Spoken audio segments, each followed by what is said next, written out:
Baik, berikutnya kita akan membahas mengenai RTOS. Nah, kita ambil dari beberapa sumber yang akan dijelaskan di bagian akhir dari kuliah kita hari ini. Nah, dari sisi struktur RTOS itu bisa kita lihat di sini. Posisi RTOS adalah di antara aplikasi dan BSP, Bot Support Platform. Nah, kalau di kuliah kita sebelumnya, saat kita menggunakan OS standalone atau bare metal, maka posisi aplikasi kita ada di sini, karena bisa langsung akses BSP, atau bahkan bisa langsung akses hardware tanpa BSP. Nah, kalau kita menggunakan RTOS, mau nggak mau aplikasi kita akan untuk akses custom hardware harus lewat kernelnya RTOS. Nah, kernel RTOS sendiri yang akan mengakses BSP. Namun keistimewaan dari free RTOS itu aplikasi kita selain bisa on top of RTOS, free RTOS, dia juga bisa akses langsung custom hardware. Nah, tinggal fleksibilitas dari developer. Kita bisa milih mana yang lebih fleksibel. Kalau dari sisi komponen RTOS, komponen yang paling penting dari RTOS adalah kernel itu sendiri, yang bisa berupa monolithic kernel maupun microkernel. Nah, karena nanti kita menggunakan SoC Zing 7000, di mana OS yang tersedia sebetulnya bisa menggunakan RTOS yang lain, tapi yang tersedia yang bisa kita pilih itu adalah free RTOS, maka kernel yang digunakan adalah microkernel. Nah, nanti di lab akan terlihat bahwa microkernel itu untuk komunikasi antar tas, tiap tasnya diperlakukan sebagai server yang berbeda, gitu. Sehingga antar tas komunikasinya seakan-akan menggunakan komunikasi, gitu ya, antar server, meskipun dalam satu mesin embedded system. Nah, bot support package yang kita sebut sebagai BSP itu masing-masing akan berbeda-beda tergantung dari platform yang kita gunakan.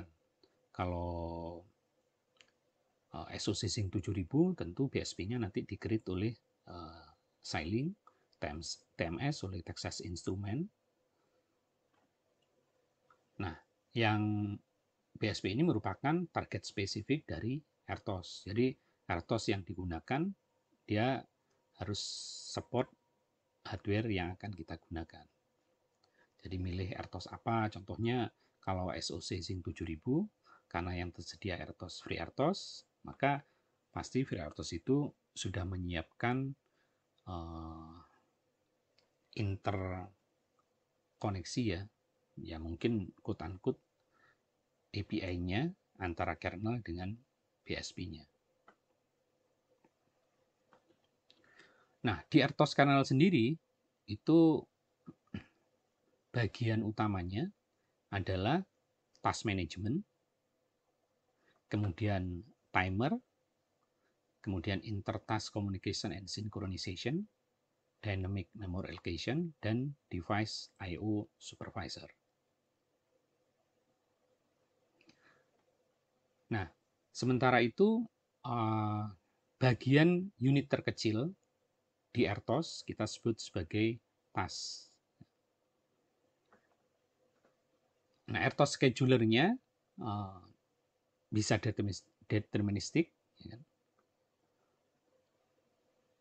Bisa kita pilih RMS atau EDF, tapi biasanya tiap RTOS itu masing-masing sudah punya priority driven-nya untuk scheduling policy-nya. Bisa yang clock driven, bisa priority driven. Nanti ini di pelajaran berikutnya, mungkin 2 minggu atau 2 bab setelah ini, kita akan pelajari mengenai RMS dan EDF. RMS Rate Monotonic Scheduling dan Earliest Deadline First. Nah, sementara kalau di free RTOS yang kita gunakan di Zing 7000 itu sudah ada pilihannya karena dia menggunakan round robin ya. Nah, di task ini umumnya ada task ID, kemudian kalau misalnya schedule-nya ada prioritas yang lebih tinggi atau lebih rendah, itu maka ada save task state-nya. Kemudian ada sinyal resource-nya, event resource, kemudian share memory, sistem variable, dan sinyal-sinyal untuk task yang lain. Ini ada beberapa common approach real-time scheduling. Jadi kita detailnya akan dipelajari di 2 bab setelah ini. Itu schedulingnya itu biasanya berdasarkan timer atau berdasarkan event, ya, event management. Priority driven-nya itu bisa berdasarkan prosesor available atau enggak, atau job available atau enggak, prioritasnya mana yang lebih, deadline-nya mana yang lebih duluan, atau memang dari sisi frekuensinya. Nah, ini konsepnya adalah work conserving, di mana prosesor adalah kita jaga tetap busy, supaya ada kerjaan yang bisa dikerjakan. Nah, decision time-nya, kalau ini clock driven, berarti berdasarkan waktu. Berdasarkan waktu, apakah memang schedule-nya sudah waktunya dikerjakan atau enggak. Kalau di kehidupan sehari-hari, berarti kalau waktunya belajar, ya belajar, waktunya tidur, tidur. Misalnya udah jam 6, ya waktunya bangun. Nggak sama dengan di sini. Jadi clock-nya di set, karena kalau tasnya jam segini, berarti dia harus ini. Atau durasinya sudah selesai untuk task 1, maka diinitiate task kedua, dan seterusnya. Nah, sementara kalau yang priority driven, itu bisa berdasarkan algoritma tertentu. Misalnya berdasarkan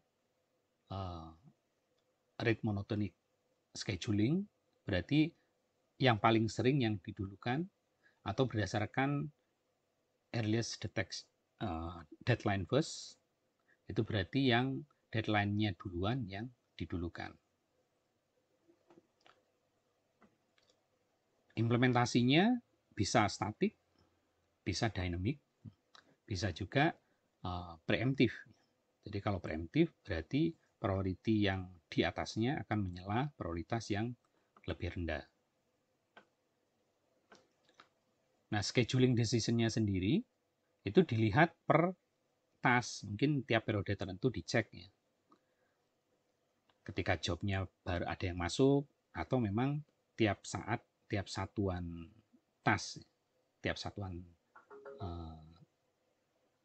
trading itu mungkin bisa dilihat. Atau ngecek kalau prosesor idle, ya, atau berdasarkan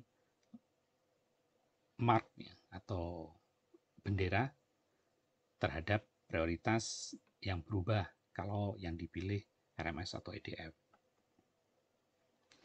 Namun kalau yang kita pilih non-preemptif, berarti keputusan decision schedulingnya sudah dari awal dibikin oleh developernya.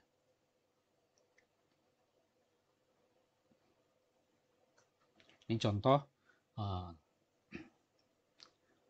alur untuk task ya, di RTOS. Umumnya langkahnya adalah create task, kemudian masukkan ke queuing, kemudian mungkin prioritasnya dicek, karena ini akan melihat mana yang akan didulukan atau enggak. Setelah itu selesai, ya tasknya ditutup, baru masuk ke antrian.